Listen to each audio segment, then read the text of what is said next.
Welcome to exam Guruji by Arvind sir. UP PET का full mock test start होने जा रहा है, जिसमें टॉप 100 प्रश्न हैं और सिलेबस के आधारित पर प्रश्न हैं।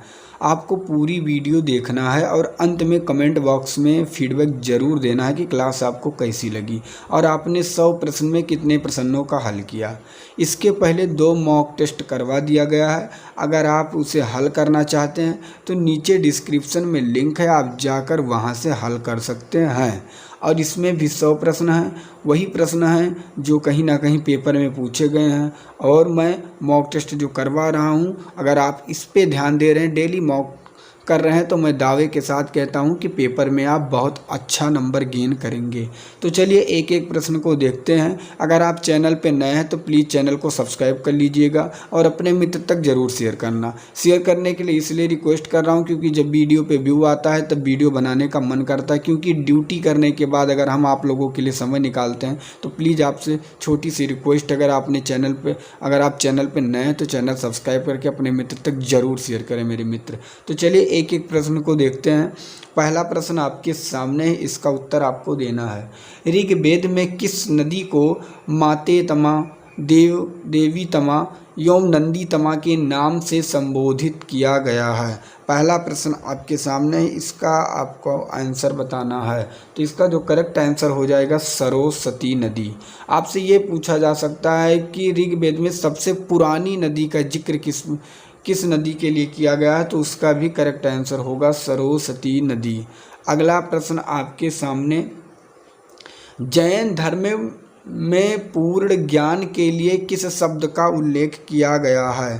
पूर्ण ज्ञान के लिए जो शब्द का उल्लेख किया गया है वह कैवल्य शब्द का प्रयोग किया गया है। कैवल्य का जो अर्थ होता है मोक्ष की प्राप्ति होती है। कैवल्य का जो अर्थ होता है मोक्ष की प्राप्ति। तो इसका correct answer option number C सही हो जाएगा। अगला प्रश्न आपके सामने, मगध की प्रथम राजधानी कौन थी? पहले आपको पता होना चाहिए जो मगध का प्रथम राजा था, पुराणों के अनुसार मगध का प्रथम राजा बृहदत्त था। कौन था? बृहदत्त था। और साथ में इसकी जो राजधानी प्रथम बनी वह गिरिव्रज बनी, जो कि राजगृह के नाम से जानी जाती थी। इसका correct answer option number C सही हो जाएगा। अगला प्रश्न आपके सामने, महमूद गजनवी के सोमनाथ अभियान के समय चोल राजा का शासक कौन था? चोल राजा का शासक कौन था? तो इसका करेक्ट आंसर हो जाएगा राजेंद्र प्रथम, जो कि correct answer option number D में दिया गया है। महमूद गजनवी ने भारत पर 24 बार आक्रमण किया था, ये भी आपको पता होना चाहिए। और इसका सबसे बड़ा जो आक्रमण था सोमनाथ के मंदिर पे हुआ था। अगला प्रश्न आपके सामने, अकबर ने नया धर्म दीन ये इलाही किस वर्ष प्रारंभ किया? तो अकबर ने दीन ये इलाही जो प्रारंभ किया था मेरे भाई, वह 1582 में प्रारंभ किया था। और इसका एक प्रश्न और बनता है कि दीन ये इलाही सबसे पहले स्वीकार करने वाला हिंदू कौन सा था? तो वह हो जाएगा बीरबल। बीरबल का जन्म कहाँ पे हुआ था आपको पता होना चाहिए। बीरबल का जन्म कालपी में हुआ था। अगला प्रश्न आपके सामने है, इसका उत्तर आपको देना है। कांग्रेस के त्रिपुरी अधिवेशन के बाद सुभाष चंद्र बोस व दक्षिणपंथियों के समस्त विवाद किस प्रश्न पर केंद्रित हो गया? तो इसका जो मुख्य उत्तर क्या होगा, 6 का आपको आंसर बताना है। तो उस समय कांग्रेस की जो कार्यकारिणी के समिति के गठन पर, जैसे कांग्रेस के कार्यकारिणी समिति का जैसे गठन हुआ वहीं पे विवाद केंद्रित हुआ था। तो इसका करेक्ट आंसर ऑप्शन नंबर ये सही हो जाएगा। अगला प्रश्न आपके सामने, 1905 ईस्वी में बंगाल विभाजन किस वायसराय ने किया था? तो बंगाल विभाजन जो किया था लॉर्ड कर्जन ने किया था, जो कि correct answer option number B सही हो जाएगा। अगला प्रश्न आपके सामने, महात्मा गांधी किस वर्ष दक्षिण अफ्रीका से भारत आए? आपको बताना है 8 नंबर का आंसर क्या होगा। तो महात्मा गांधी जो है 1915 में दक्षिण अफ्रीका से भारत आए। वह 1893 में दक्षिण अफ्रीका गए थे और लगभग 1915 में वह दक्षिण अफ्रीका से भारत आए। उन्होंने लगभग 22 वर्ष तक दक्षिण अफ्रीका में व्यतीत किए। तो ये एक प्रश्न और बनता है कि दक्षिण अफ्रीका में महात्मा गांधी ने कितने वर्ष व्यतीत किए, तो होगा 22 वर्ष। अगला प्रश्न आपके सामने है, निम्न में से कौन सा सही सुमेलित है। भारतीय ब्रह्म समाज की स्थापना लाला लाजपत राय, जो कि गलत है। भारतीय ब्रह्म समाज की स्थापना राजा राम मोहन राय ने की थी। किसने? राजा राम मोहन राय ने। तत्वबोधिनी सभा केशव चंद्र सेन दिया गया है, ये भी गलत है। कि तत्वबोधिनी सभा के जो संस्थापक थे ये थे देवेंद्र नाथ टैगोर। कौन थे? देवेंद्र नाथ टैगोर। और नीचे सत्य शोधक समाज, जो कि देवेंद्र नाथ टैगोर यहाँ पे दिया गया है। और सत्य शोधक समाज के जो थे वो थी ज्योतिबा फूले। कौन थी? ज्योतिबा फूले। ये तीनों के तीनों गलत थे। अगला है, और इसी में चौथा है, सर्वेंट ऑफ इंडिया सोसाइटी के गोपाल कृष्ण गोखले, यही सही है। तो इसका correct answer option number D सही हो जाएगा। अगला प्रश्न आपके सामने, गदर पत्र का प्रथम अंक किस भाषा में प्रकाशित हुआ? 10 नंबर का आंसर बताना है। तो गदर पत्र का जो प्रथम अंक हुआ था उर्दू भाषा में। तो इसका करेक्ट आंसर ऑप्शन नंबर ये सही हो जाएगा।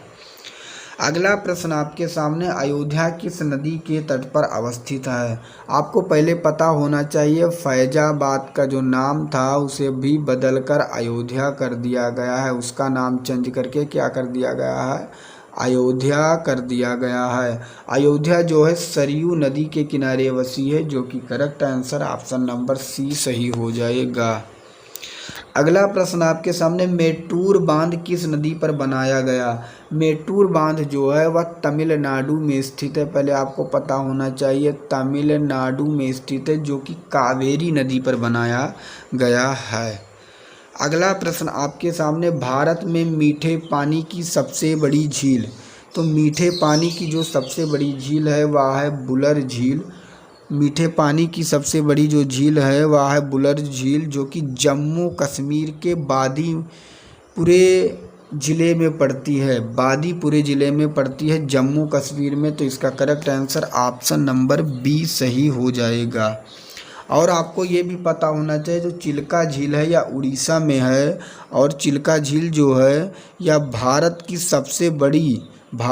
सबसे बड़ी या विश्व की दूसरी सबसे बड़ी अनूप झील है, ये भी आपको पता होना चाहिए। लोकटक झील जो है, लोकटक झील मणिपुर में है। और सांभर झील जो है राजस्थान में है। पूछा जाता है कि खारे पानी वाली झील कौन सी है, तो सांभर झील हो जाएगा। अगला प्रश्न आपके सामने, निम्न में से कौन सा हिमनद उत्तराखंड में स्थित नहीं है? तो मिलाम, केदारनाथ, गंगोत्री, ये तीनों के तीनों हिमनद उत्तराखंड में स्थित है। लेकिन कंचनजंगा जो है नहीं है, क्योंकि कंचनजंगा सिक्किम में है। कहाँ पे? सिक्किम में। अगला प्रश्न, मेघालय के पठार भाग हैं। तो जो मेघालय के पठार हैं वह प्रायः द्वीपीय खंड के हैं। तो इसका correct answer option number B सही हो जाएगा। अगला प्रश्न आपके सामने, गरीबी हटाओ का नारा कौन सी पंचवर्षीय योजना के दौरान दिया गया?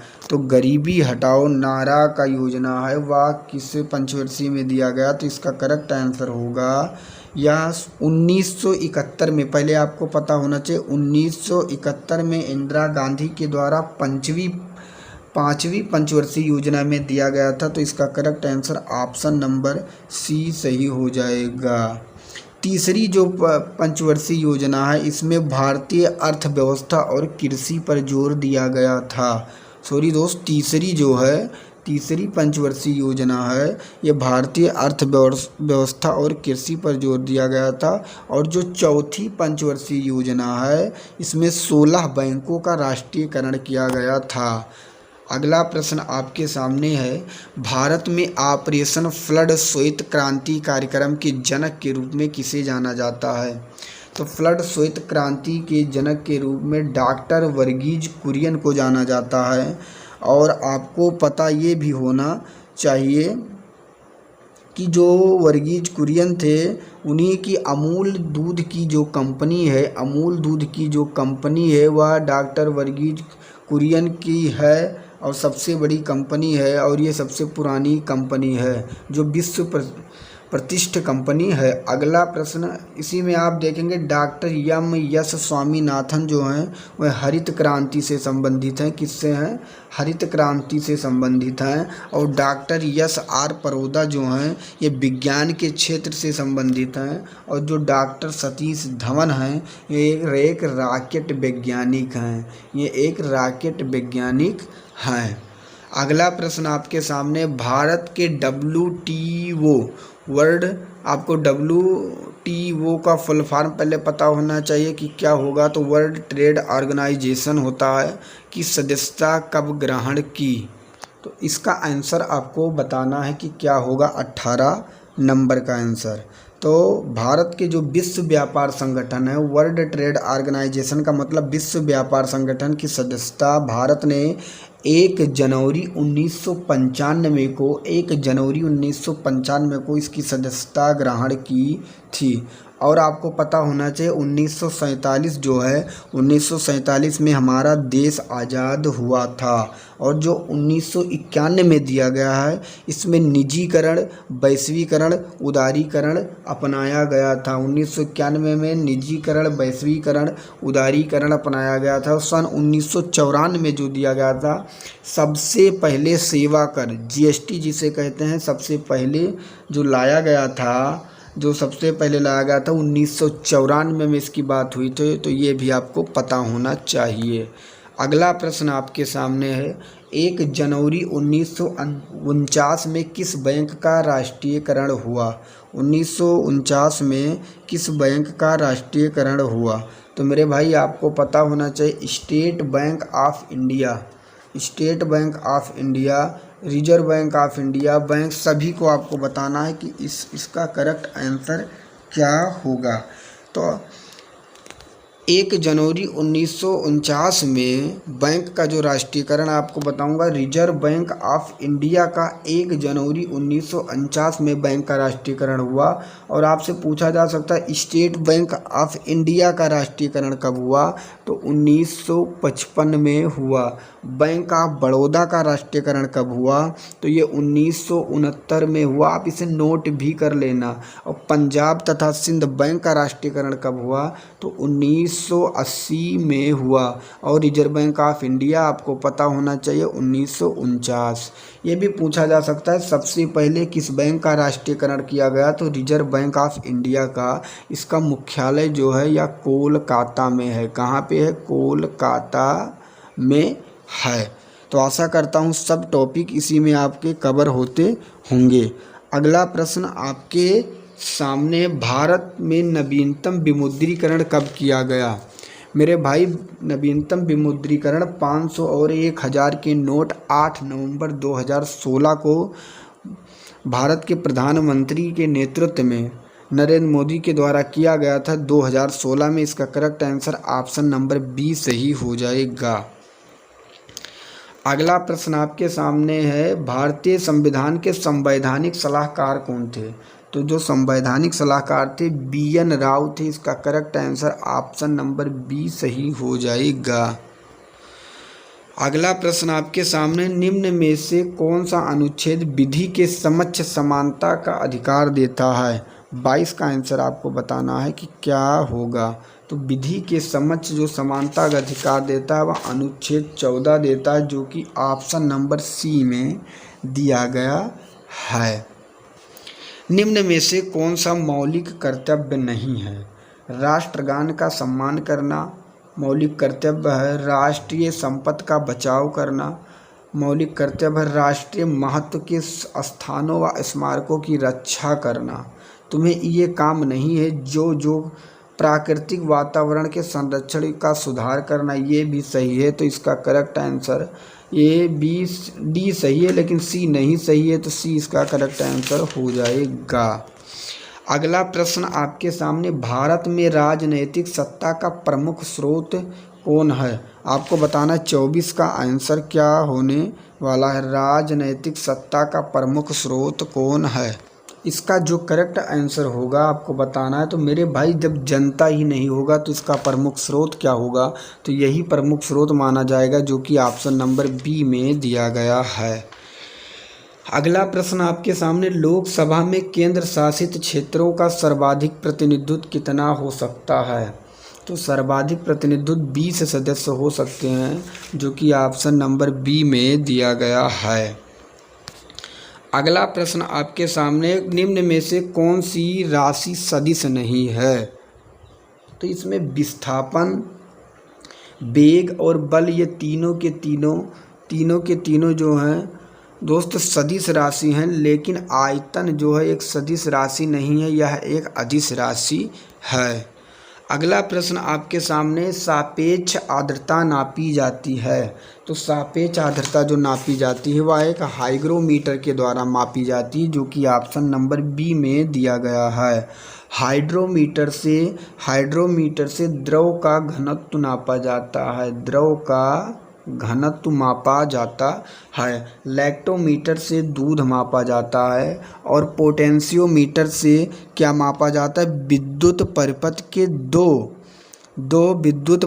के दो बिंदुओं के बीच का विभवांतर, विद्युत परिपथ के दो बीच का विभवांतर मापा जाता है।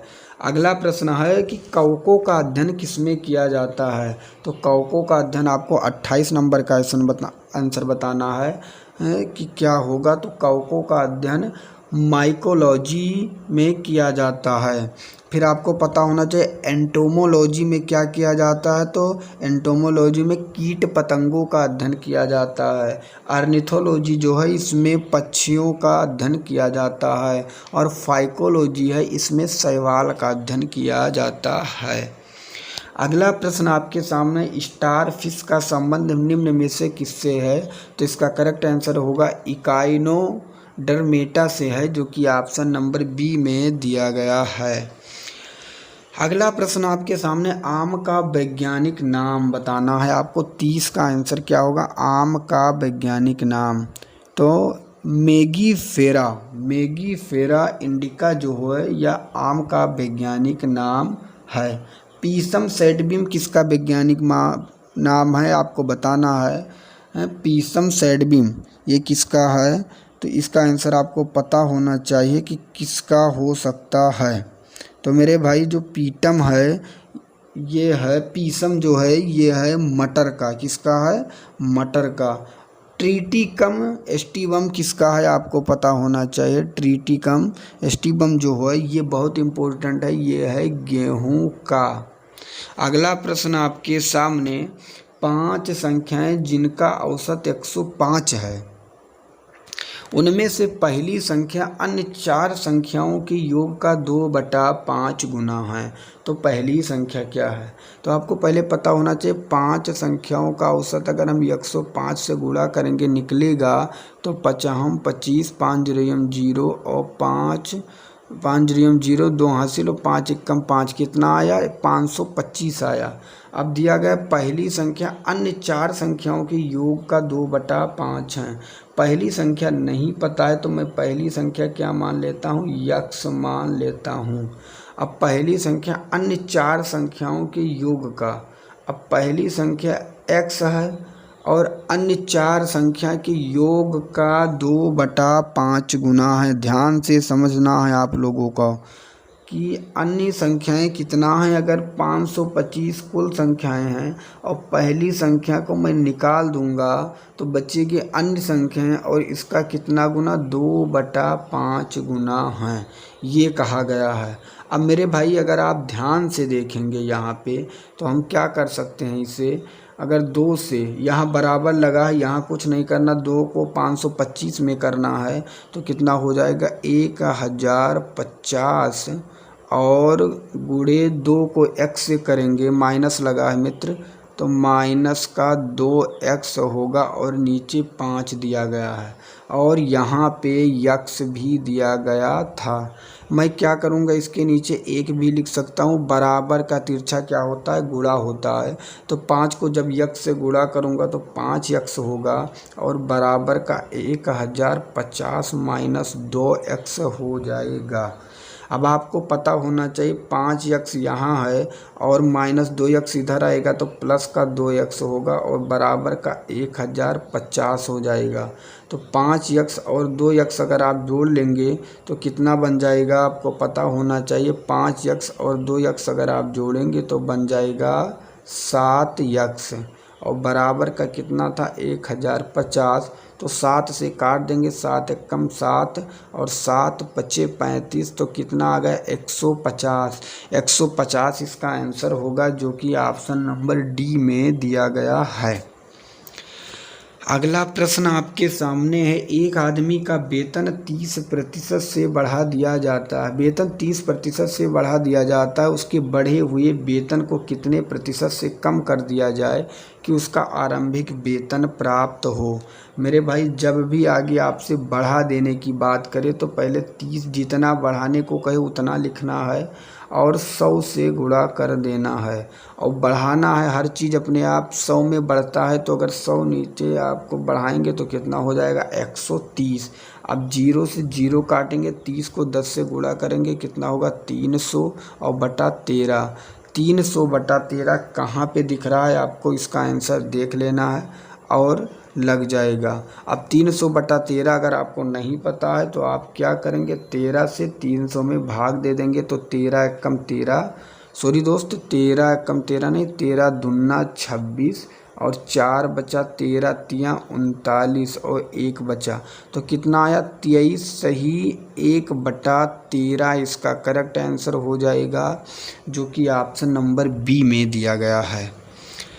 अगला प्रश्न आपके सामने है, इसका उत्तर आपको देना 0.25 और 0.75 के योग को योग कहा गया, इसलिए मैंने प्लस कर दिया है। और 0.5 और 0.3 के अंतर को, तो ये अंतर हो गया कि अंतर को विभाजित करें, तो मैंने विभाजित के लिए भाग भी कर दिया है।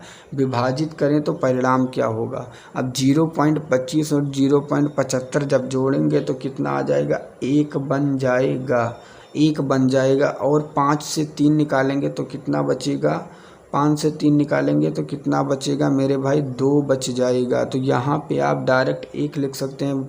0.25 और 0.75 जोड़ेंगे 1 और 5 से 3 निकालेंगे तो बचेगा 0.2। पॉइंट के बाद एक संख्या है तो यहाँ एक 0 बढ़ा लीजिए, पॉइंट हो चुका है ख़त्म। 2 से 10 को काटेंगे कितनी बार में, 5 बार में। तो इसका correct answer option number C सही हो जाएगा। इसी तरह 34 नंबर का प्रश्न है, इसका आंसर आपको बताना है कि क्या होगा। इसका उत्तर आपको कमेंट बॉक्स में देना है। जैसे 33 लगा, बस थोड़ा सा भाग देने की ज़रूरत है कि क्या होगा, किस तरह सॉल्व करना है। कुछ भी करने की ज़रूरत नहीं है मेरे भाई। जैसे ये टॉपिक भाग दे के इतना लाया गया तो आप इससे भाग दे सकते हैं। इसका आंसर साफ साफ दिख रहा है, तो इसका उत्तर आपको कमेंट बॉक्स में 34 नंबर का बताना होगा। अगर आप इसका उत्तर नहीं बता पा रहे हैं तो नेक्स्ट वीडियो में इसका उत्तर आपको बता दिया जाएगा। अगला प्रश्न आपके सामने, यदि 9 - 3x - 17x - 10 बराबर 1 है तो x का मान बताइए। तो यहाँ लिखा गया 9 - 3x। अब देखिए, अगर बाहर माइनस कभी भी लगा है, बाहर माइनस कभी भी लगा है तो इसमें गुणा हो जाता है और इसमें गुणा हो जाता है, ये आपको पता होना चाहिए। और जब माइनस से अंदर वाले में गुणा होता है तो इसके चिन्ह बदल जाते हैं। अब जैसे माइनस से मैं 17 में गुणा करूँगा तो 17 में कोई भी चिन्ह नहीं लगा, इसलिए माइनस का 17x हो जाएगा। और इस पर -10 लिखा गया तो ये बदल के +10 हो जाएगा, क्योंकि जब माइनस से आप गुणा करेंगे तो चिन्ह में परिवर्तन होगा। अगर माइनस होगा तो प्लस हो जाएगा, प्लस होगा तो माइनस हो जाएगा। और बराबर कितना दिया गया, 1 दिया गया है। अब आप क्या देखेंगे, यहाँ लिखा गया 9 और -3x - 17 1 जोड़ेंगे तो माइनस का 20x प्लस का 10 और बराबर 1 हो जाएगा। अब 9 और 10 अगर आप जोड़ ले रहे हैं, 9 अगर 10 जोड़ ले हैं तो कितना हो जाएगा, 19 माइनस 20x बराबर 1 हो जाएगा। यहाँ आप फिर क्या देखेंगे मेरे भाई, आशा करता हूँ ये पॉइंट आपके समझ में आ रहा होगा। अब यहाँ पे आप देखेंगे, मैं इधर लिख रहा हूँ कि अगर फिर यहाँ लिखा है माइनस 20x बराबर कितना दिया गया है 1, और ये 19 जो है अगर उधर चला जाएगा तो माइनस का 19 हो जाएगा। अब माइनस का 20x बराबर 19 से जब 1 निकलेगा, माइनस वाली संख्या ज़्यादा है तो माइनस का 18 बचेगा। अब हम क्या करेंगे, यहाँ सॉरी दोस्त 20x था तो यहाँ हमें 20x करना होगा। अब हम क्या करेंगे, x बराबर -18/20 लिख सकते हैं। माइनस के 20 तो माइनस से माइनस कट जाएगा, 18 को काटेंगे, 2 9 18 और 2 दहम्मा 20, तो 9/10 आया। जो अगला प्रश्न आपके सामने है जो पैराग्राफ में आ गया है, मैथ के पाई चार्ट से रिलेटेड प्रश्न है सभी, और इसका उत्तर आपको बताना है। एक एक को हम देखेंगे, वीडियो इसकी बिल्कुल भी नहीं करना है, हर प्रश्न आपको पॉइंट पॉइंट कवर करना है, क्योंकि इस बार पेट में आपको 80 प्लस नहीं, 85 प्लस नहीं, आपको 95 प्लस नंबर लाने की कोशिश करना है। क्योंकि अगर आप अच्छे नंबर गेन करते हैं तो मैं आपको बता दूं, आप लोअर पीसीएस की पोस्ट पे बैठने को आपको मिलेगा, जहां आपके लिए एक गोल्डन चांस होगा अधिकारी बनने का। तो मेरे भाई आपको वीडियो इग्नोर नहीं करना है, पूरी वीडियो देखना है। भाई आपसे एक छोटी सी रिक्वेस्ट करता हूँ, अगर आप प्लीज़ चैनल पे नए हैं तो प्लीज़ चैनल को सब्सक्राइब कर लीजिए और अपने मित्र तक ज़रूर शेयर करें, क्योंकि जब वीडियो में व्यू आता है तो थोड़ा सा इंसान मोटिवेट होता है और अच्छा से अच्छा कंटेंट लाने में सक्षम होता है। हम ड्यूटी करने के बावजूद अगर आप लोगों के लिए समय निकाल रहे हैं तो आपसे एक छोटी सी रिक्वेस्ट, अगर आप प्लीज़ आप चैनल पे नए हैं तो नीचे रेड कलर का जो सब्सक्राइब बटन दिख रहा है आप उसे प्लीज़ सब्सक्राइब ज़रूर करें। तो इसका उत्तर आपको देना है कि क्या होगा। यहाँ पे आपको ध्यान से पहले पाई चार्ट यहाँ पे दिया गया है प्रश्न, और एक एक पॉइंट हम पढ़ेंगे। 2004-5 से और 2005-6 तक ये के आयात में प्रतिशत बढ़त कितना है। अब आपको देखना है 4-5 ये है, कितना था 1000, और फिर कहा गया 5-6 में कितना था 1200, तो पूछा गया कितना प्रतिशत बढ़ा है, तो 1000 से 1200 हुआ तो कितना बढ़ा है 200 बढ़ा है। अगर अंतर देखेंगे तो कितना आया 200 का, और प्रतिशत ज्ञात करने के लिए सदैव 100 से गुणा करते हैं, और कितने से बढ़ा है 1000 से, तो 0 से 0 कट जाएगा, 0 से 0 कट जाएगा, केवल आया 20%, तो 20% बढ़ा है, जो कि ऑप्शन नंबर ये में दिया गया है। अगला प्रश्न इसी पर आधारित है कि सभी वर्षों के लिए साल दर ये के आयात में बढ़ोतरी का औसत कितना है। ये के आयात में बढ़ोतरी का औसत कितना है सभी वर्षों के लिए। अब आपको इसका आंसर बताना है कि 37 का क्या होने वाला है। अब ये के आयत में अगर आप यहाँ देख रहे हैं सभी वर्षों के लिए कितना बढ़ा, एक ही आयत में यहाँ आप देखेंगे 500 से 700 कितना बढ़ा, 200 बढ़ा, 700 से 900 में 200 बढ़ा, क्योंकि पूछा गया कितना आयत बढ़ा है, और 900 से 900 में 0 बढ़ा, 900 से 1000 में कितना बढ़ा, आप देखेंगे 900 से 1000 में 100 बढ़ा, और 1000 से 1200 में कितना बढ़ा, 200 बढ़ा। कितना बढ़ा दोस्त, 200 बढ़ा। तो जितना बढ़ा है उनका औसत पूछा गया, तो औसत आपको निकाल लेना है। 200 200 400 500 500 200 जोड़ेंगे कितना होगा 700। कितनी बार बढ़ा, 1 2 3 4 5, 5 से भाग दे देना है, 5 एकम 5, 5 चौक 20 और 5 चौक 20, 5 जीरोयम 0, तो कितना 140। तो 140 इसका करेक्ट आंसर होगा, जो कि ऑप्शन नंबर बी में दिया गया है। अगला प्रश्न आपके सामने, दिए गए सभी प्रश्नों के लिए औसत आयत कितना है। दिए गए सभी वर्षों के लिए, सभी वर्षों के लिए औसत आयत कितना है। तो दिया कितना गया है, यहाँ पे देखना है 500 700 900 900 1000 1200, तो सभी को ऐड कर लेना, 7 5 12 और 12 9 जोड़ेंगे तो 12 8 20 21 9 30 और 30 10 40, 40 12 जोड़ेंगे तो कितना हो जाएगा 5200। आप ऐड कर लेना दोस्त, और ऐड करने के बाद 1 2 3 4 5 6 6 से भाग दे देना। और अगर आप भाग दे देंगे इसका आंसर आपको देखने को मिल जाएगा कि क्या होगा। तो आप भाग देकर 5200 से 6 को देख सकते हैं कि इसका आंसर क्या होने वाला है।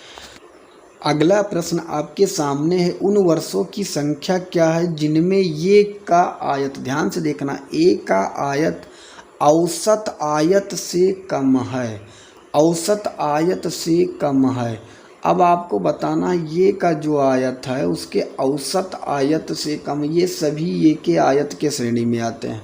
अब इनका अगर हम ऐड करेंगे पहले, और इन सभी को ऐड करने पे कितना आया था, 5200 आया था। कितना आया था, 5200 आया था। कितने लोग हैं, 1 2 3 4 5 6, 6 से अगर मैं भाग दे रहा हूँ इसे, तो आप क्या देखेंगे, 6 8 48 और 6 8 48 49 50, मतलब 4 बचा, और 4 यहाँ लग जाएगा, 6 का हो 36, और फिर 4 बता 6 का हो 36, लगभग 866 के तकरीबन से आ रहा है। मैं पूरा नहीं देख रहा, पूछा गया है कि इससे कम किसका है, तो उससे कम 900 अधिक है, ये भी अधिक है, ये अधिक है, ये अधिक है। तो कितने हैं, केवल 2 लोग हैं, और 2 लोग हैं तो 2 इसका करेक्ट आंसर हो जाएगा, 2 इसका करेक्ट आंसर हो जाएगा, जो कि ऑप्शन नंबर डी में दिया गया है। अगला प्रश्न आपके सामने 2000 और 2001 और 2001 और 2 का तक ये के आयत में प्रतिशत बढ़त कितना है। अब आप यहाँ फिर से देखेंगे, यहाँ कितना है 500, यहाँ कितना है 700, तो कितनी प्रतिशत बढ़त है। आप 500 से 700 में कितना बढ़ा, 200 बढ़ा। प्रतिशत ज्ञात करने के लिए सदैव 100 से गुणा करते हैं। और किससे बढ़ा, 500 से बढ़ा, तो 500 करेंगे, 00 से 00 कट जाएगा। 5 से 200 को काटेंगे, 40 बार में कट जाएगा, तो इसका आएगा 40%, जो कि ऑप्शन नंबर आपके सामने ये में दिया गया है। तो आशा करता हूँ ये भी प्रश्न आपके समझ में आ गया होगा मेरे मित्र। ये पाई चार्ट आपको आसानी से समझ आ गया होगा। अगला प्रश्न आपके सामने है, इसका उत्तर भी आपको बताना है। इसमें 41 से 45 तक प्रश्न दिए गए, जो कि ये भी पाई चार्ट से रिलेटेड प्रश्न हैं। वीडियो स्किप नहीं करना है, पूरी वीडियो ध्यान से देखना है और फिर कमेंट में बताना है। तो पहला है, यदि कुल संख्या 30,000 हो तो साक्षर पुरुष, ध्यान से पढ़ना, साक्षर पुरुष और साक्षर स्त्रियों की संख्या में अंतर। अब आप ये बताइए, कुल अगर 30,000 लोग हैं तो साक्षर पुरुष कितना है 45, और साक्षर स्त्री कितना है 35। इनका अंतर अगर आप देखेंगे तो कितना आएगा 10, तो 10% हम निकाल लेंगे, फिर इसका अंतर आ जाएगा, जो कि 300 3000 आ गया। तो 3000 इसका करेक्ट आंसर हो जाएगा, जो कि ऑप्शन नंबर बी में दिया गया है। अगला प्रश्न आपके सामने इसी पर आधारित है, आपको बताना है, साक्षर पुरुष और साक्षर स्त्रियों के तदनुरूपी केंद्रीय कोणों का अंतर बताइए। तो साक्षर पुरुष और साक्षर स्त्रियों का पहले इनका अंतर देखना है और इनके अंतर के कोण निकालना है। अब साक्षर पुरुष कितना है मेरे भाई, आप देखेंगे, साक्षर पुरुष 45 और साक्षर स्त्री कितना 35। इनका अंतर कितना आया 10 आया।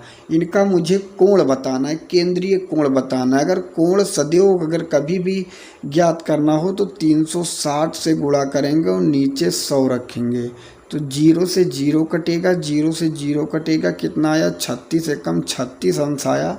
तो 36 अंश इसका करेक्ट आंसर होगा, जो कि ऑप्शन नंबर डी में दिया गया, डी इसका करेक्ट आंसर हो जाएगा। अगला प्रश्न आपके सामने, यदि किसी एक श्रेणी के आरेख में 43.2 दर्शाया गया, ध्यान से समझना, 43.2 अंश दर्शाया गया है, तो बताइए वह श्रेणी कौन सी है। अब 43.2 अंश दर्शाया गया है और इसको प्रतिशत में बदलने के लिए ऊपर 100 रखेंगे, नीचे 360 रखेंगे, ये इतना पता होना चाहिए आपको। अब पॉइंट के बाद एक संख्या है, पॉइंट को हटाने के लिए हम क्या करेंगे, यहाँ भी 0 लग जाएंगे और यहाँ पॉइंट हो चुका है ख़त्म। अब 0 से 0 कट जाएगा, 0 से 0 कट जाएगा। अब 12 से अगर मैं इसे काट दे रहा हूँ, 12 3 36 और 12 3 36 और 12 6 72, फिर 3 से 36 को काटूंगा 12 बार में, तो कितना आया, 12% आया। अब आपको देख लेना है 12% इसमें किस में दिया गया है, निरक्षर स्त्री में। तो निरक्षर स्त्री इसका करेक्ट आंसर हो जाएगा, निरक्षर स्त्री, जो कि ऑप्शन नंबर ये में दिया गया है।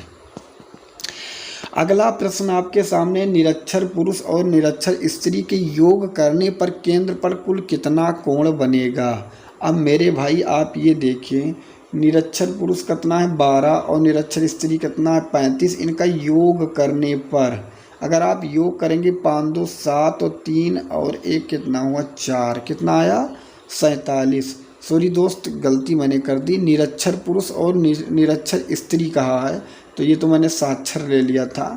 निरक्षर स्त्री 12 और निरक्षर पुरुष 8, तो 12 8 योग करने पर कितना आया 20।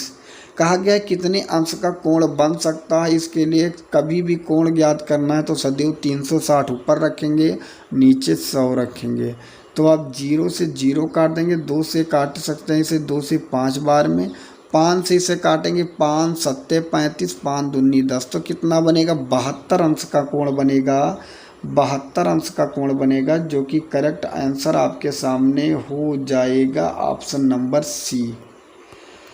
अगला प्रश्न आपके सामने, दिए गए राज्य में कुल कितने प्रतिशत पुरुष हैं, कितने प्रतिशत पुरुष हैं। तो फिर पैराग्राफ पे आएंगे और देखेंगे यहाँ पे पुरुष हैं 45, यहाँ पुरुष हैं 8, तो 45 8 जोड़ेंगे तो 53%। आप आँख मूंद कर भी कह सकते हैं कि 53% इसका करेक्ट आंसर हो जाएगा। तो ये भी पैराग्राफ ख़त्म हुआ। आशा करता हूँ ये 2 पाई चार्ट आपके समझ में आ गया होगा।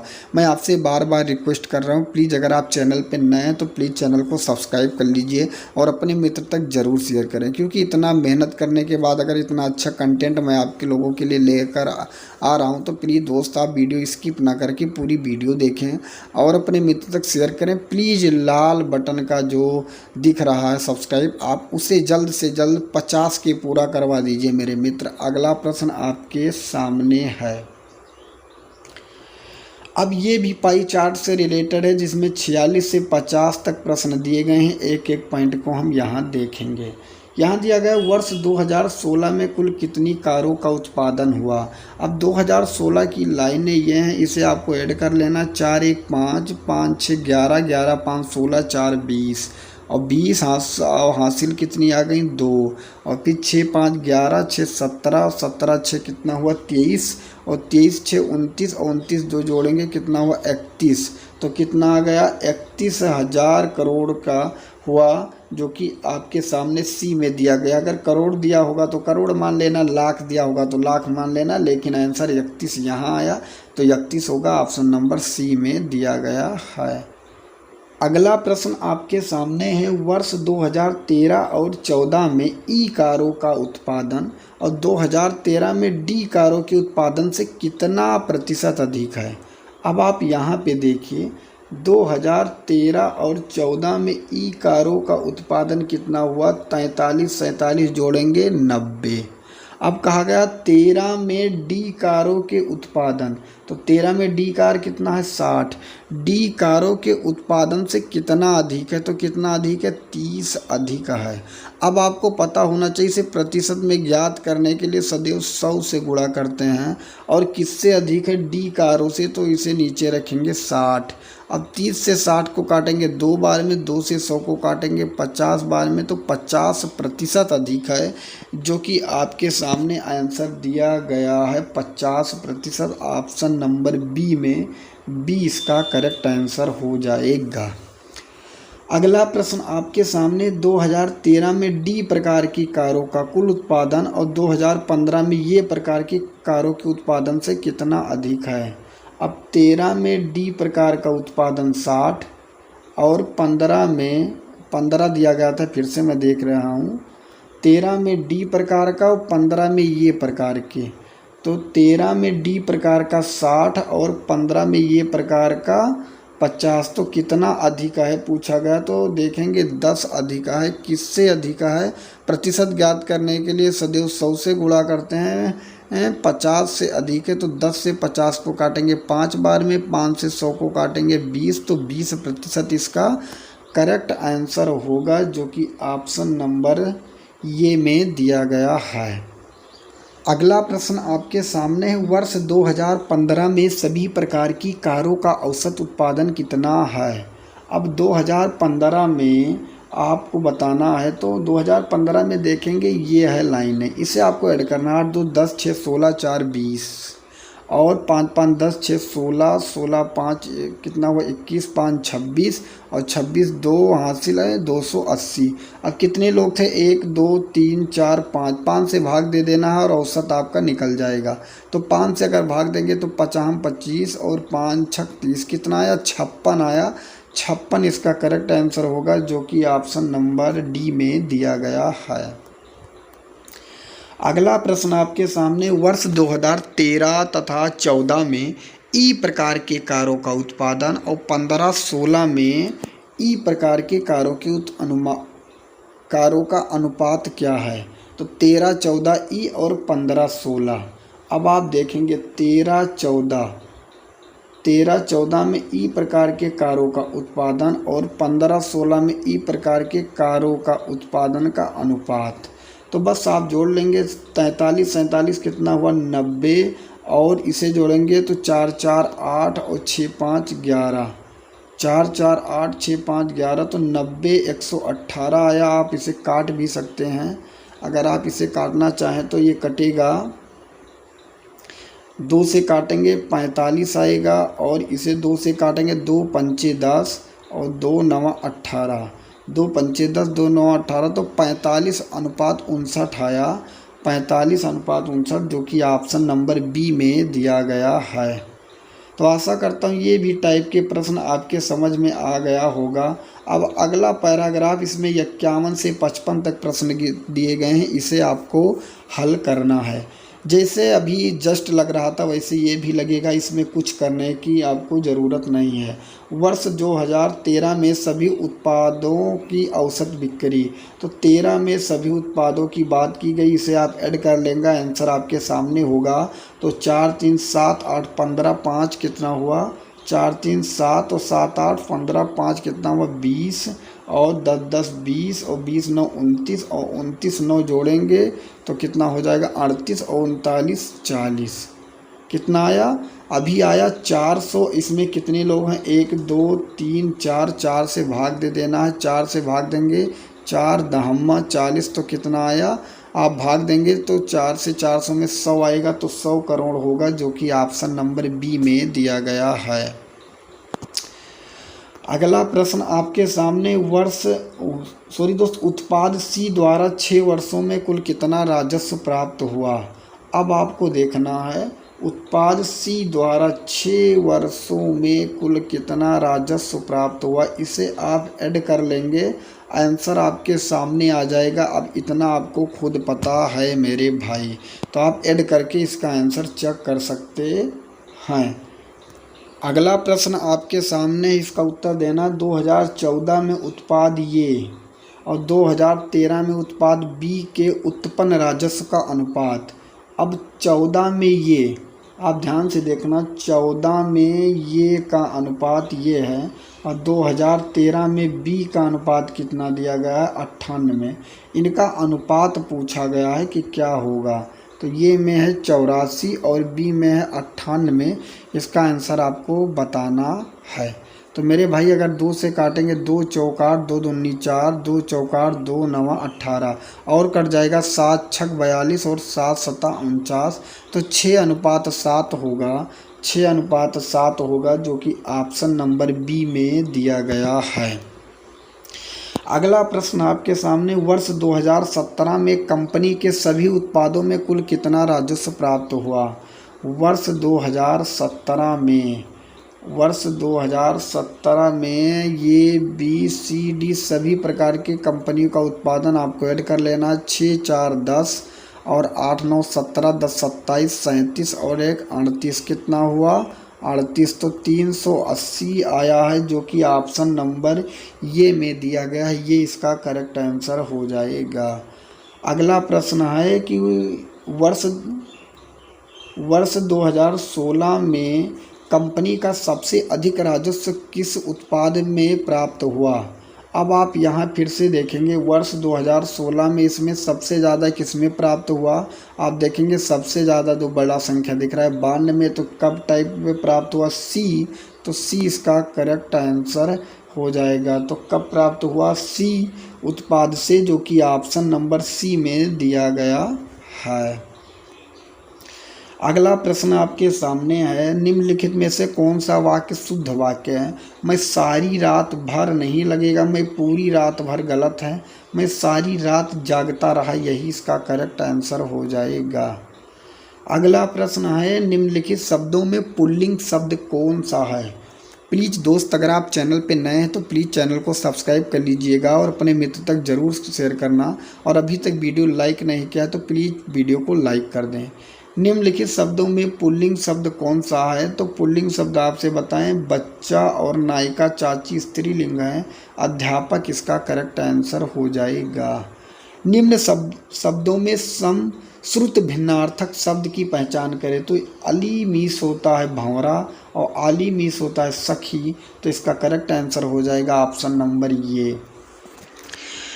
अगला प्रश्न आपके सामने, इसका उत्तर आपको देना, कर्कश का विलोम क्या होता है। तो कर्कश का मतलब होता है कठोर, और कठोर का जो विलोम होगा हो जाएगा मधुर, जो कि ऑप्शन नंबर सी में दिया गया है। अगला प्रश्न आपके सामने, इसका उत्तर आपको बताना है, तथैव शब्द का संधि विच्छेद। तथैव को होगा तथा प्लस एव, तथा प्लस एव, जो कि ऑप्शन नंबर डी में दिया गया है। आगे आ गया अपठित हिंदी गद्यांश की विवेचन एवं विश्लेषण। अब इस पे 61 से 65 तक प्रश्न दिए गए हैं। इसके लिए आपको क्या करना होगा, एक एक पॉइंट सभी को पढ़ना होगा और फिर इसके उत्तर आपको देना होगा। चलिए हम एक पैराग्राफ आपको समझाते हैं और एक आप पैराग्राफ खुद हल करेंगे। अब आप नीचे देखेंगे सभी के एक एक प्रश्न इससे रिलेटेड। यहाँ पहला प्रश्न है, चिनार की लकड़ी होती है। अब आप यहाँ पे देखेंगे चिनार की लकड़ी कैसी होती है, सफ़ेद होती है, तो सफ़ेद होती है, तो यहाँ पे पूछा गया कैसी होती, सफ़ेद, इसका करेक्ट आंसर हो जाएगा। अगला प्रश्न आपके सामने, इनमें से चिनार की लकड़ी का कौन सा गुण नहीं है, आपको बताना है कौन सा गुण नहीं है। तो यहाँ पे आप देखेंगे पूरा, जब आप पढ़ेंगे मेरे भाई ध्यान से, तो यहाँ लिखा गया है कि चिनार की लकड़ी सफ़ेद होती है, इसमें किनारे पीले अथवा लाल रंग के होते हैं, इसकी लकड़ी पर सरलता से पॉलिश किया जा सकता है, रंग भी किया जा सकता है। लकड़ी को ना तो आसानी से कटती है और ना ही आसानी से टूटती है, किंतु यह टिकाऊ भी नहीं होती है। अब आप नीचे देखेंगे यहाँ आसानी से नहीं टूटती है, ये भी सही कहा गया, आसानी से नहीं कटती है और आसानी से पॉलिश किया जा सकता है। ये तीनों बताया गया उसमें गुण है, लेकिन आसानी से कट जाती है ये नहीं कहा गया, तो ऑप्शन नंबर सी सही हो जाएगा। अगला प्रश्न है, चिनार का तना होता है। आप पढ़ेंगे यहाँ पे तो आप देख लेंगे कि कैसा है पूरा पॉइंट पढ़ने के बाद। तो चिनार वृक्ष का तना सुंदर और आकर्षक होता है, इस पर कांटे नहीं होते, किंतु छूने पर यह खुरदरा लगता है। तो इसका आंसर आपको पूछा गया कैसा है, तो यह जो चिनार का तना है वह खुरदुरा है, जो कि ऑप्शन नंबर डी में दिया गया है। अगला प्रश्न, इसमें चिनार वृक्ष अपनी छाल का रंग कब बदलता है। अब आप इसी में आप देखेंगे चिनार वृक्ष लिखा गया है कि चिनार वृक्ष जो है अपनी छाल का रंग कब बदलता है। तो शरद ऋतु में यहाँ पे लिखा गया चिनार का वृक्ष अपनी छाल रंग बदलता है, तो इसका करेक्ट आंसर हो जाएगा शरद ऋतु, जो कि शरद मतलब होता है ठंडी का मौसम, जो कि ऑप्शन नंबर बी सर्दी में दिया गया है। अगला प्रश्न है, चिनार के वृक्ष की ऊंचाई कितनी होती है, और इसी पैराग्राफ में दिया गया होगा या लिखा भी गया है कि इसके ये ऊंचे आकार के होते हैं, इनकी ऊंचाई 50 मीटर अथवा इससे भी अधिक हो सकती है। तो यहाँ पे दिया गया है 50 मीटर से अधिक, तो यही इसका करेक्ट आंसर हो जाएगा। अब ये गद्यांश 2 है, मैं इसका उत्तर आपको नहीं बताने वाला हूँ। आप ये ध्यान से इसको आप आराम से पूरा आपको पढ़ना है और वीडियो स्किप नहीं करना है। इसके बाद आपको हल ज़रूर करना है और पढ़ने के बाद 66 नंबर का उत्तर आपको और 67 नंबर का ध्यान से देखना है। 67, 68 और 69, 70 इन 5 प्रश्न का उत्तर कमेंट बॉक्स में देना है। जो मेरे भाई कमेंट बॉक्स में इसका उत्तर देंगे मैं उनको मैं बता रहा हूँ 10 प्रैक्टिस सेट, 10 प्रैक्टिस सेट पेट का मतलब 10 मॉक टेस्ट होंगे एक प्रैक्टिस सेट में, उसका PDF स्पेशल उनके पास भेजूँगा। इसका उत्तर आपको बताना है 71 का कि select the most appropriate option the substitute the underlined segment in the given sentence if no substitution is required select no improvement. इसका उत्तर बताना है the captain as well the players were responsible for winning the trophy. तो यहाँ दिया गया the captain also the players were, आगे no improvement. इसमें बताना ध्यान से the captain as well as the players was, तो यही बिल्कुल पॉइंट सही है। कैप्टन एज वेल एज होगा जो कि ऑप्शन नंबर सी में दिया गया है। Fill in the blank with the most appropriate word. अब बताना handle this glass table care because it is, तो इसका क्या हो सकता है? तो यहाँ पे होगा इसका फ्रेगिल जो कि ऑप्शन नंबर डी में दिया गया, डी इसका करेक्ट आंसर हो जाएगा। Select the most appropriate meaning of the underlined idioms in the given sentence। आपको बताना है तो इसमें idioms बताना है कि क्या होगा मेरे भाई। तो our PM is received with open arms wherever he goes, तो इसका जो करेक्ट आंसर होगा आपको बताना वह हो जाएगा वार्मली जो कि ऑप्शन नंबर डी में दिया गया है। अगला प्रश्न आपके सामने, read the comprehension and answer the question from the given option. इसके ऑप्शन को आपको पूरा ध्यान से पढ़ना है। मैं आपको हल्के हल्के कर रहा हूँ कि आप इसे पढ़ लीजिएगा वीडियो रोक के और फिर इसके प्रश्न का उत्तर देना है। यहाँ पे 74 का उत्तर देना है। From the second half of the 20th century what है the causes dramatic fall in the black renaissance population. अब इसका उत्तर जैसे देना है तो मैं कैसे दूंगा मेरे भाई, ये देखिए 20th सेंचुरी दिया गया, यहीं से हाउ वर पोचिंग फॉर ये horns has dramatically depleted their population and genetic diversity. तो यहाँ पे पोचिंग ही इसका करेक्ट आंसर हो जाएगा जो कि ऑप्शन नंबर ये में दिया गया। ऐसे आपको 75 का उत्तर आपको देख लेना है क्या होगा, लेकिन मैं आपको बता दे रहा हूँ कि कितना समय नहीं है कि मैं आपको फिर पढ़ बताऊँगा। इसका भी करेक्ट आंसर हो जाएगा तंजानिया। अगला प्रश्न आपके सामने ही, इसका उत्तर आपको देना है। अब यदि किसी कूट भाषा में समर को UW वो GT लिखा जाता है, मैनेजर को वो CPCIGT लिखा जाता है, तो उसी कूट भाषा में इन्वर्टर को क्या लिखा जाएगा? अब आप देखेंगे यस से U जाने पे +2 बढ़ा है, U से W जाने पे +2 बढ़ा है, यम से वो जाने पे +2 बढ़ा है, फिर यम से वो जाने पे +2 बढ़ा है, ई से जी जाने पर +2 बढ़ा है और इसी तरह आर से टी जाने पर +2 बढ़ा है। तो आपको कुछ नहीं करना, आई में जो 2 बढ़ाना है कितना हो जाएगा, जे के बाद के, एन के बाद 2 बढ़ाना है, वो के बाद पी और बी के बाद 2 बढ़ाना है तो बी के बाद डब्लू के बाद यक्स। तो KPX केवल एक जगह दिख रहा है ऑप्शन नंबर डी में, डी इसका करेक्ट आंसर हो जाएगा। अगला प्रश्न आपके सामने, निम्नलिखित कथनों को सत्य मानकर चाहे वो ज्ञात तथ्यों से भिन्न प्रतीत होते हैं, बताइए नीचे दिए गए निष्कर्षों में कौन सा निष्कर्ष कथनों का अनुसरण करता है। सभी घड़ी समय हैं, अगर सभी घड़ी क्या हैं, समय हैं, कुछ समय मिनट है, कुछ समय क्या है, मिनट है। अब आपसे पूछा गया है सभी मिनट समय है। अब देखिए मिनट यहाँ है, सभी यहाँ, सभी नहीं है, कुछ होता तो सही हो जाता, तो पहला है गलत, कुछ मिनट घड़ी है। अब मिनट यहाँ है, घड़ी यहाँ है, तो क्या मिनट घड़ी टच कर रहा है? आप कहेंगे नहीं टच कर रहा है, तो ये भी गलत है।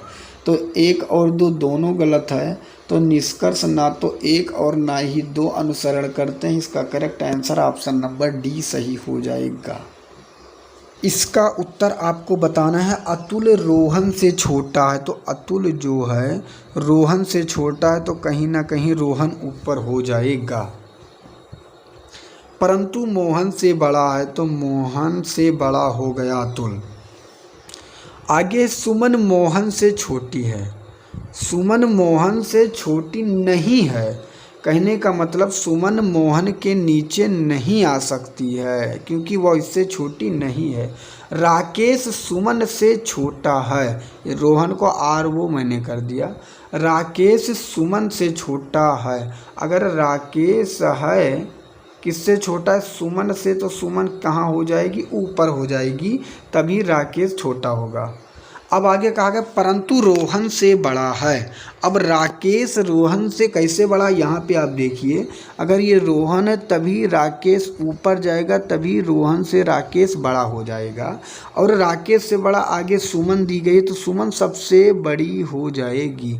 तो पूछा गया बताइए इनमें से सबसे छोटा कौन है, बताइए इनमें से सबसे छोटा, सबसे मतलब बताइए इनमें से सुमन से छोटे कितने हैं।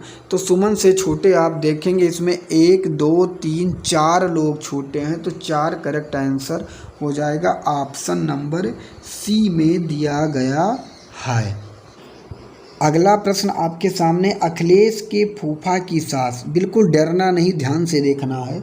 अब अखिलेश अगर है, इसकी फूफा की जो सास होगी वो इसकी क्या बन जाएगी, आपको ध्यान से समझे, दादी। फूफा की सास के पौत्र, अब दादी का पौत्र खुद अखिलेश बन गया, दादी का पौत्र, क्योंकि अगर ये अखिलेश की ये दादी हुई तो दादी इसे क्या कहेगी, इसे पौत्र कहेगी, जिसे पोता कहते हैं, पौत्र का पिता। अब इसका अखिलेश का पिता कोई यक्ष मान लेता हूँ अगर है, जिसका कोई अन्य भाई नहीं है और कोई नहीं है, अन्य भाई नहीं, तो अखिलेश से किस प्रकार संबंधित है मेरे भाई। अगर कोई अन्य भाई नहीं है यक्ष का, तो अखिलेश इसे खुद पिता कहेगा। अगर कोई अन्य भाई अगर ये होता तो हम चाचा के श्रेणी में रख देते, लेकिन पहले ही दिया गया प्रश्न में कोई अन्य भाई नहीं है, तो अखिलेश से कैसे संबंधित होगा, तो अखिलेश उसे पिता कहेंगे, जो कि ऑप्शन नंबर ये में दिया गया है। अगला प्रश्न आपके सामने है, इसका उत्तर आपको देना है। 16 जनवरी 2007 को रविवार था, तो 20 जनवरी 2008 को कौन सा दिन होगा। आपको इतना पॉइंट पता होना चाहिए, अगर 16 जनवरी 2007 को रविवार है तो 16 जनवरी 2008 को 16 जनवरी 2008 को सोमवार होगा, क्योंकि उसी डेट में अगर वर्ष बदल रहा है तो एक दिन बढ़ जाएगा, ये नियम पता होना चाहिए। 16 जनवरी 2008 को सोमवार होगा और हमसे 20 जनवरी 2008 के बारे में कहा गया है, तो 16 जनवरी 2008 को सोमवार है, तो 17 जनवरी, 18 जनवरी, 19 जनवरी, 20 जनवरी। तो अगर 17 को हो जाएगा मंगलवार, 18 को बुध, 19 को बृहस्पति और 20 को शुक्रवार, इसका करेक्ट आंसर हो जाएगा। जितना ही कम लॉजिक दिमाग लगाओगे मेरे भाई, इसमें दिमाग लगाने वाली चीज़ नहीं, बिल्कुल इजी प्रश्न है, वहाँ दिमाग लगाया जाता है जहाँ हार्ड प्रश्न होते हैं। ऐसे प्रश्न तो आप आसानी से हल कर लेंगे। अगला प्रश्न आपके सामने, किस देश ने वर्ष 2019 का डेविस कप खिताब जीता। तो 81 का आंसर जो होगा स्पेन हो जाएगा। अगला प्रश्न आपके सामने, प्रसिद्ध संगीतकार उस्ताद जाकिर हुसैन किस संगीत वाद्य यंत्र से संबंधित हैं। 82 का आंसर आपको बताना है। तो उस्ताद जाकिर हुसैन जो हैं ये तबला से संबंधित हैं, इसका करेक्ट आंसर ऑप्शन नंबर ये सही हो जाएगा। बांसुरी से अगर हम बात करें तो पंडित हरि प्रसाद हैं, कौन है, हरि प्रसाद, ये भी आपको याद रखना है। अगर हम सितार से बात करें तो पंडित रवि शंकर हैं, कौन है, रवि शंकर हैं, ये भी ध्यान रखना है। अब अगर हम शहनाई की बात करें तो उस्ताद बिस्मिल्लाह खां हैं, कौन है, उस्ताद बिस्मिल्लाह खां हैं। अगला प्रश्न आपके सामने, इसका उत्तर आपको देना है कि श्रमिक दिवस मनाया जाता है। तो श्रमिक दिवस 2 है वह 1 मई को मनाया जाता है। और 11 जुलाई को जो है मेरे भाई जनसंख्या दिवस मनाया जाता है। अगला प्रश्न आपके सामने, लक्षद्वीप की राजधानी क्या है? तो लक्षद्वीप की जो राजधानी है वह है कवारती, जो कि correct answer option number C में दिया गया है। इसका करेक्ट आंसर हो जाएगा। ओणम किस राज्य का प्रमुख त्यौहार है? ओणम किस राज्य का? तो ओणम जो है केरल का प्रमुख त्यौहार माना जाता है। नागालैंड में हार्नबिल पक्षियों का एक प्रमुख त्यौहार माना जाता है। पश्चिम बंगाल में अगर बात करें मेरे भाई तो दुर्गा पूजा सबसे ज़्यादा पश्चिम बंगाल में मनाया जाता है। अगर हम गोवा की बात करें, गोवा में तो कार्निवल नाम का त्यौहार मनाया जाता है। कार्निवाल नाम का त्यौहार मनाया जाता है। चश्मा ये शाही कहाँ स्थित है? तो चश्मा ये शाही जो स्थित है वह श्रीनगर में, श्रीनगर जम्मू कश्मीर में पड़ता है, जम्मू कश्मीर में स्थित है। आगरा में क्या स्थित है? तो आगरा में ताजमहल स्थित है। और कोलकाता में क्या स्थित है? तो कोलकाता में हावड़ा ब्रिज स्थित है। अब लखनऊ में क्या स्थित है? यूपी में होकर आपको लखनऊ कमेंट बॉक्स में बताना है कि लखनऊ में क्या स्थित है। चलिए, अब इसका इमाम बाड़ा लखनऊ में स्थित है, चलिए हम बता दे रहे हैं, लेकिन एक आपको भी बताना है। पद्मावत के लेखक कौन हैं? तो पद्मावत के जो लेखक हैं मलिक मोहम्मद जायसी जी हैं। तो अबुल फजल ने क्या लिखा? तो अबुल फजल भी आपको पता होना चाहिए, आईने अकबरी। आईने अकबरी के लेखक जो हैं अबुल फजल हैं। कालिदास जी की बात करें तो कालिदास जी रघुवंश के लेखक हैं। अलबर्नी की बात करें तो किताबुल हिंद, क्या लिखा था अलबर्नी ने? किताब उल हिंद अलबर्नी का रचना है। अगला प्रश्न आपके सामने, आर्यवेद से संबंधित ग्रंथ। तो आर्यवेद से संबंधित ग्रंथ है चरक संहिता। इसका करेक्ट आंसर ऑप्शन नंबर ये सही हो जाएगा। मसालों का बागान कहा जाता है? तो मसालों का बागान जो है उसे कहा जाता है केरल को। उत्तर प्रदेश जो है चीनी का कटोरा के नाम से जाना जाता है। पंजाब जो है पांच नदियों की भूमि कही जाती है। अगला प्रश्न है, किस शहर को भारत का सिलिकॉन वैली कहा जाता है? तो बेंगलुरु को जो है भारत का सिलिकॉन वैली कहा जाता है। उदयपुर और नैनीताल को जो है झीलों का शहर कहा जाता है। लखनऊ जो है नवाबों का शहर कहा जाता है। अगला प्रश्न है, हाल ही में किस देश ने 2023 तक लकड़ी से निर्मित पहला अंतरिक्ष उपग्रह लॉन्च करने की घोषणा की है? बहुत इंपॉर्टेंट प्रश्न है, या इसका करेक्ट आंसर हो जाएगा जापान। अगला प्रश्न है, पाब्लो सीजर जो कि 51 व IFFI के इंटरनेशनल जूरी का चेयरमैन चुना गया है, किस देश से संबंधित है? तो वह है भारत से। निम्न में से किस देश ने मलाला यूसुफजई स्कॉलरशिप एक्ट पारित किया है? इसे देखने पे पाकिस्तान लग रहा है, लेकिन गलती मत करना, USA United state of America के द्वारा।